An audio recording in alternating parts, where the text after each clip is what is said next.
Matius pasal 1 ayat 1 sampai 25. Matius pasal 1 ayat 1 sampai dengan 17, silsilah Yesus Kristus.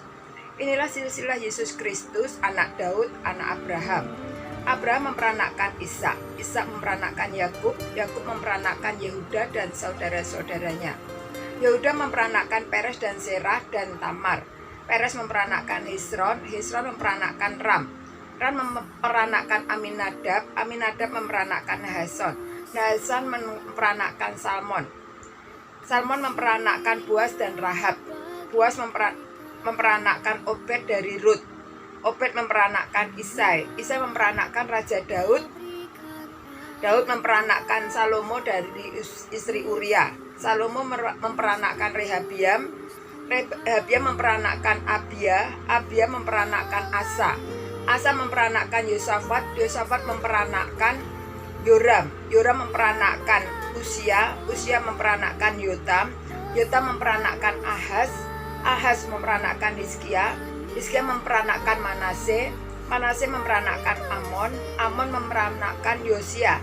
Yosia memperanakkan Yekonya dan saudara-saudaranya pada waktu pembuangan ke Babel. Sesudah pembuangan ke Babel, Yekonya memperanakkan Sealtiel. Sealtiel memperanakkan Zerubabel. Zerubabel memperanakkan Abihud. Abihud memperanakkan Eliakim. Eliakim memperanakkan Asor. Asor memperanakkan Sadok.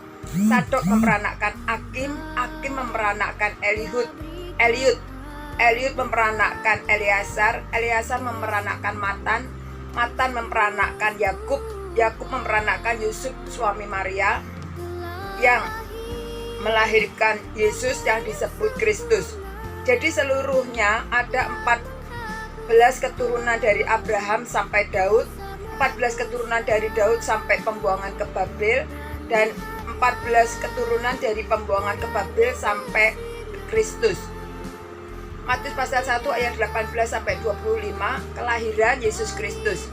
Kelahiran Yesus Kristus adalah seperti berikut. Pada waktu Maria, ibunya, bertunangan dengan Yusuf, ternyata ia mengandung dari Roh Kudus. Ternyata sebelum mereka hidup sebagai suami istri. Karena Yusuf suaminya seorang yang tulus hati dan tidak mau mencemarkan nama istrinya di muka umum, ia bermaksud menceraikannya dengan diam-diam. Tetapi ketika ia mempertimbangkan maksud itu, malaikat Tuhan nampak kepadanya dalam mimpi dan berkata, "Yusuf, anak Daud, janganlah engkau takut mengambil Maria sebagai istrimu, sebab anak yang di dalam kandungannya adalah dari Roh Kudus.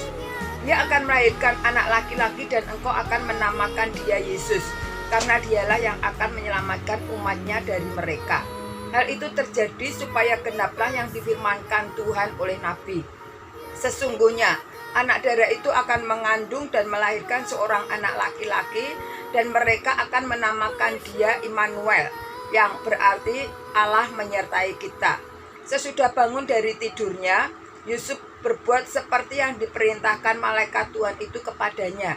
Ia mengambil Maria sebagai istrinya, tetapi tidak bersetubuh dengan dia sampai ia melahirkan anaknya laki-laki, dan Yusuf menamakan dia Yesus.